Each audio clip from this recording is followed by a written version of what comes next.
Hi everyone, it's Danielle. Welcome back to my channel. In today's video, we are doing a little decorating for the springtime. Just a little. We actually are about to move out of this house. We're just going to a new rent house. We actually had planned to purchase this year, but then the housing market said, no, not gonna happen. So we're gonna rent for another year or two, who knows? We'll see how it goes. But I'm not even positive on what house we're getting yet. So I'm actually in the process of like decluttering and packing and getting everything ready to move because the lease here ends next month. But I wanted to decorate my little cabinet for the springtime just to get it out of my system since I'm not positive if I'll be able to even decorate the next house for spring. So I thought I would just film that and show you guys what I came up with.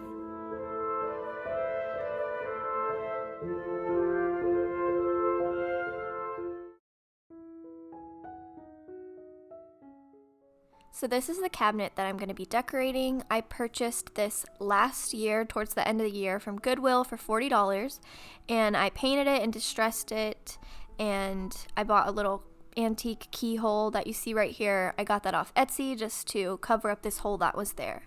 So on the bottom shelf, the trim of the door kind of covers up the sides of the shelves, and then it covers up this bottom shelf quite a bit.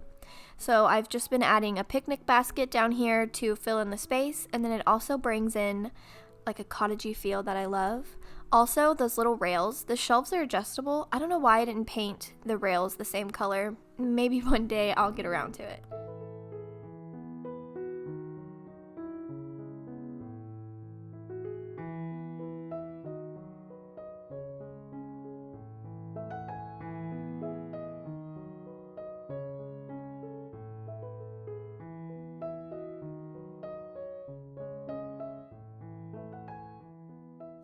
So moving to the shelf above, I'm adding in this framed print I got off Etsy. It's just like a pastoral print with these really cute sheep and this boy. It's hard to see because of the glare, but you'll get a better shot of everything at the end. I have to use fake lighting in this house. It's so dark.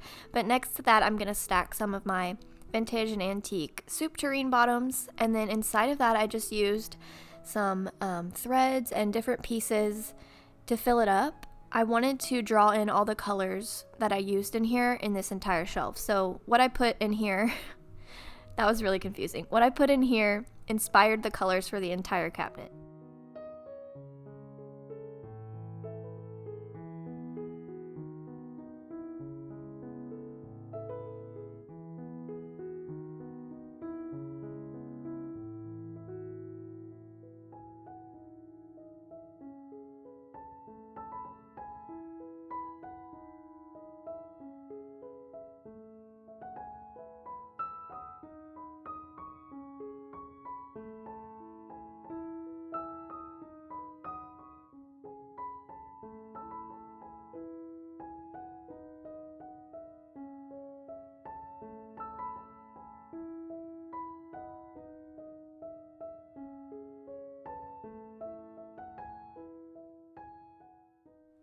Over on the other side, I'm adding a vintage book to add some height to this little green canning jar I have.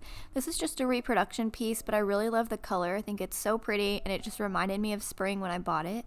And then I did fill it up with some candles just so it wasn't so bare looking.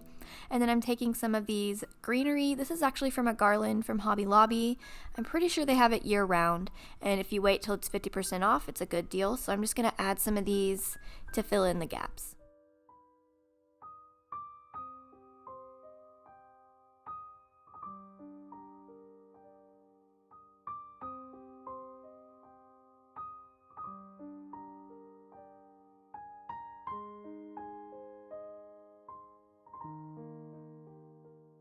On this middle shelf, I'm adding a music book in the back here just so it's not so plain, and I love decorating with music sheets and music books. I'm pretty sure y'all know that by now. Over here on this side, I'm adding a stack of books. I just went into my book collection and pulled out all of the colors that kind of match what I said below in the soup tureens. I tried to find those like greens and sages and blues, but nothing too bright. I'm trying to do like more of a muted theme. And then in that urn, I used a fake piece of greenery, and I don't love it. It doesn't match the other greenery that I use, but I didn't want to have to go out and purchase anything or pull any storage boxes out since we are in the process of moving.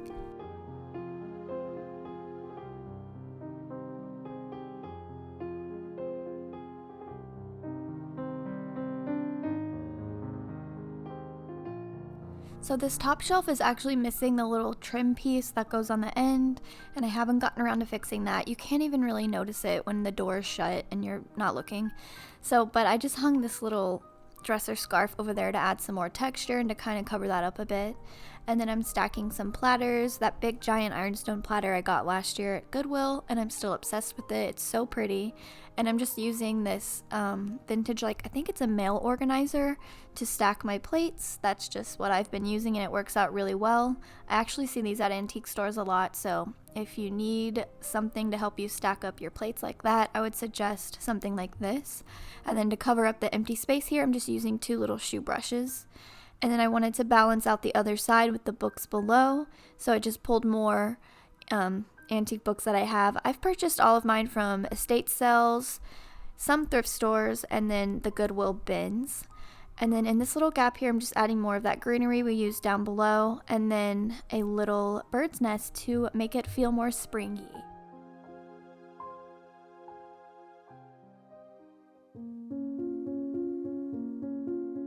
So here is how everything turned out. I'm going to give you some close-up shots so you can see everything a little better, and I hope this brought you at least a little bit of inspiration. Let me know down below if you have started on your spring decorating yet. Thank you guys so much for watching this video, and I will talk to you in my next one. Bye!